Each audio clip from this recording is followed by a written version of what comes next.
UAE না আসাটা সত্য একটা শুনেছি, অন্যান্য সত্য কি আছে সেটা সার্টিফাইড কপি তোলার জন্য আমরা অনুরোধ করেছি। আর আমাদের যে ল ফার্ম নিয়োজিত আছে তার বিষয়ে রিপেট্রিয়েশনের জন্য যা যা কাগজপত্র আমরা পাঠাই সেগুলো ওখানে আদালতে সাবমিট করার জন্য সেই ল ফার্মকে আমরা অনুরোধ করেছি যেন ইমিডিয়েটলি তার জামিন বাতিলের ব্যবস্থা নেয়। তারা আদালতে পিটিশন দায়ের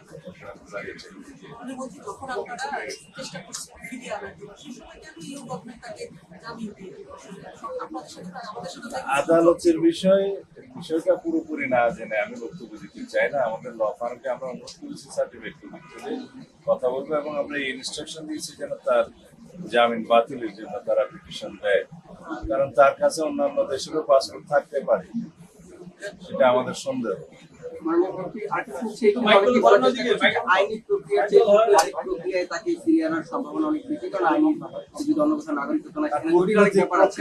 চলছে, কিন্তু ওইখানে তার আদালতে যাওয়ার হয়তো একটা অধিকার আছে, সেই জন্য আদালতে গিয়েছে। কূটনৈতিক প্রক্রিয়ায় তো আমরা ফেরত আনার চেষ্টা করছি।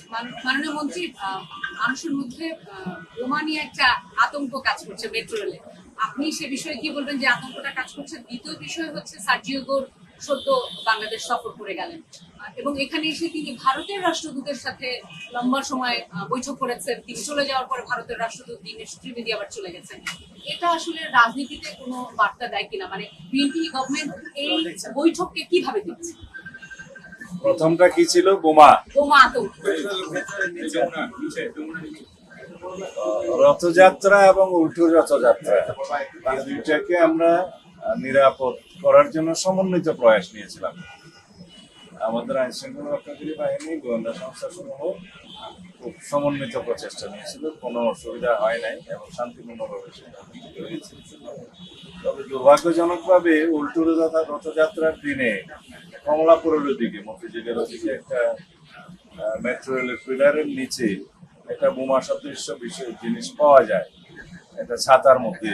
সেটা আমাদের দুইজন সদস্য এটা দেখার পরে পুলিশকে জানায়, পুলিশ এটা কর্ডন করে রাখে এবং এটা বোম ডিসপোজাল ইউনিটটি এটা সরায় এবং পরে এটা বিস্ফোরিত করে। এতে করে খুব শঙ্কিত হওয়ার কোনো কারণ নাই।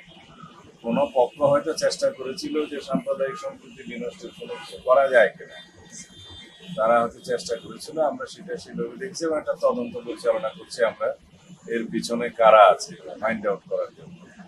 এরপরে আশুলিয়াতে আরেকটা এরকম বোমা সদৃশ্য জিনিস পাওয়া গিয়েছে, যে একটা ব্যাগ রেখে গেছে একজন দুষ্কৃতকারী। পরে সেটা একই কায়দায় উদ্ধার করে আমরা বিস্ফোরিত করেছি। এই ঘটনাগুলোর যোগসূত্র আছে কিনা সেটা তদন্ত করতে বলেছি, আমরা তদন্ত পরিচালিত হচ্ছে।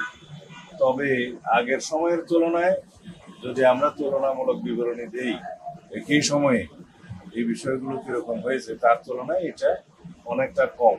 তবে আমরা সবসময় সতর্ক আছি এবং আমাদের এই জাতীয় বিষয়গুলো যারা অ্যাড্রেস করে আছি,